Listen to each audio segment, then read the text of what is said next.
Hi, I'm Stuart from HiFi Pig. I'm here with Karl-Heinz Fink from Fink Team to speak about the new Fink Team Borg Episode 2 loudspeakers. So, Karl-Heinz, we're here at Munich 2023. You've got a new set of speakers. They are the Borg Episode 2. Yep. Where did the idea for them come from? I mean, the original Borg we made 5 years ago. So we introduced them here in Munich 5 years ago. And originally we tried to make a model between the Kim and the Borg. So price point wise in the middle. But at the end it didn't work out. Okay. Because you can make it for a price, but then we didn't like the performance enough. And making the performance in the way that we really liked it would end up with the price that we have on the Borg.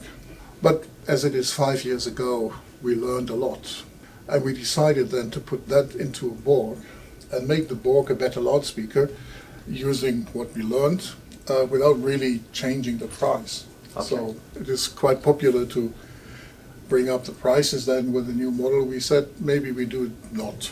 And what did you learn? Obviously the cabinet is very similar. I know there's a lot of work goes into the cabinet. But yeah, I mean, honestly speaking, we tried to make it better, but it was still working very, very well. So everything was as it should be, so there was no reason to change the cabinet, besides the fact that this one is 3 degrees tilted to the back to lift the image a little bit and optimize the time behavior between the drivers. And what else is changed? I believe the crossover is the big change in the speaker. The big change is the crossover, that's for sure. The original crossover was a quite complex one, so we are using passive time delays to bring the air motion transformer to the woofer, and we still do that. But we decided to look into the level setting between the two drivers. The classic method is to do it with resistors. Which changed the sound. Yeah. And most people don't know that resistors are sometimes more critical than capacitors. And I have done in the past already auto transformers. So instead of just killing the energy, we transform it. And I said, look, why not trying it again? In the past, it was more trial and error, to be honest. And we decided to really find out what it really does and put it into simulation so it's easier for us to design. Some people ask me why it is not very popular to do auto transformers, and I'm normally saying because nobody knows how to simulate them. It's not included in the typical package. But at the end, we found a way to simulate it, and then it was a lot easier to really do something useful. And after we heard it the first time, and again, I did that in the early days of ALR Jordan and with Tannoy, we have been really surprised how good it was. And that was then more or less the decision to use the transformer instead of resistors. And what do you think the AMT brings over and above a normal tweeter? A lot. I mean, first of all, an AMT has a really large radiating area. So, a 1-inch dome is like this. This, if you unfold it, it's something like this.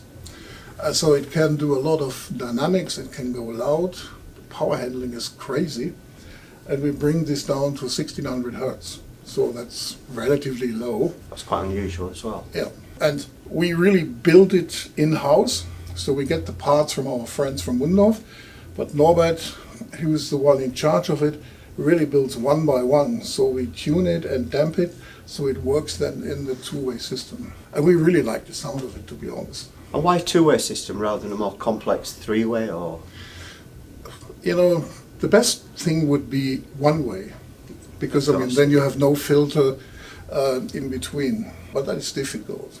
There are some good ones around, but basically, few and far between. Yeah, when I get a chance to do a two-way, I prefer the two-way because it's one filter less.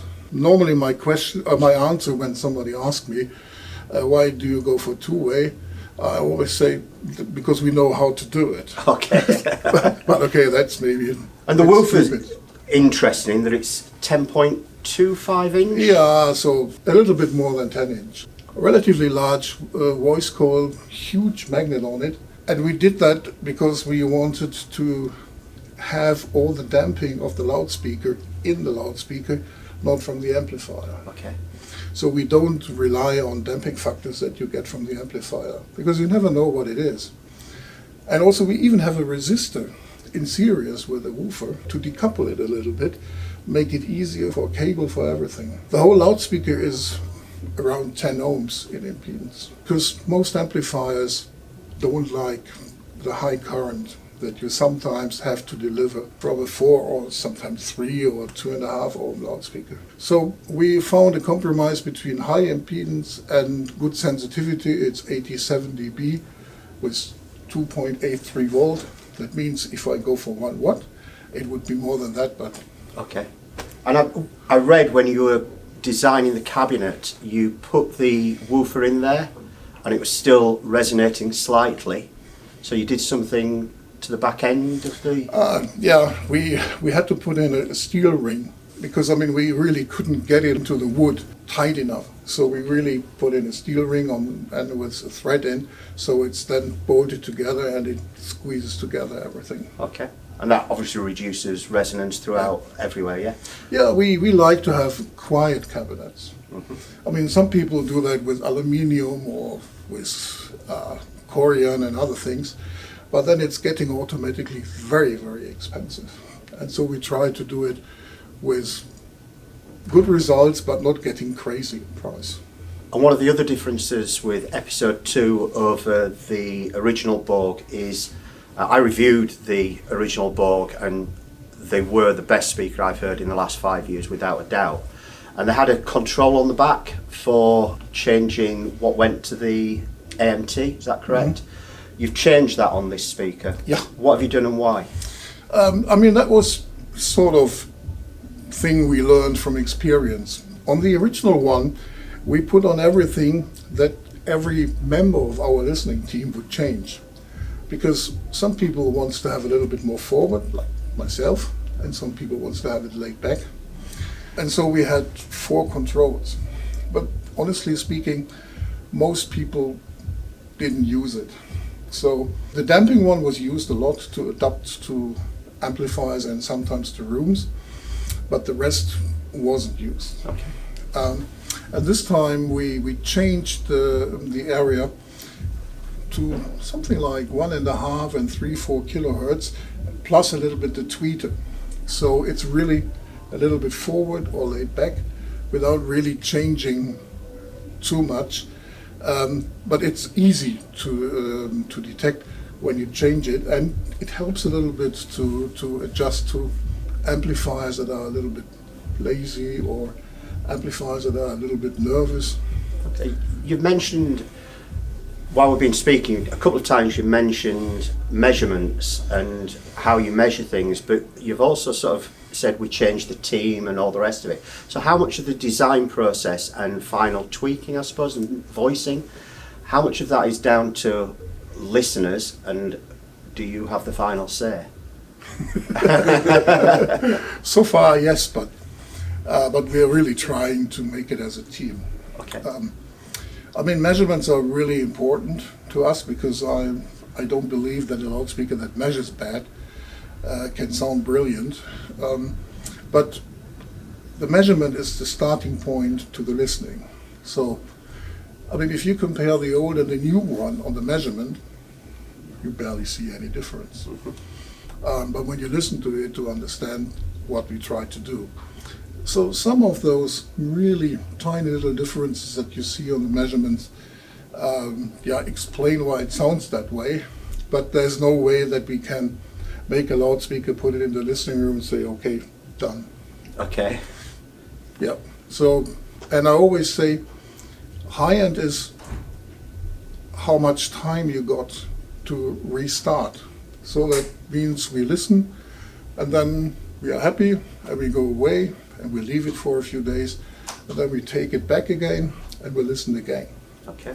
And very often you say, there's something I really like to fix. Well, what would you think the sound character of these speakers is? Is it neutral? Are they? Yeah, it has to be neutral. I mean, you know, I personally hate mid-range colorations. Norbert he plays bass, so it means it has to work with bass guitars. Volker, our electronic guy, is very much into high-end things and small details. And so once everybody is happy with it, then you have a quite good coverage of what the market gives you. But we try to do something neutral. I don't like people to say make it a little bit dirty. No. And how much are they a pair? I think around 30,000 euros, including VAT. Cool. So I think it's a few hundred more than the old one. Okay. But I look forward to hearing them. I'm really excited about hearing them. you will get one. So thank you very much for taking the time to speak to us. Thank you. Thank you.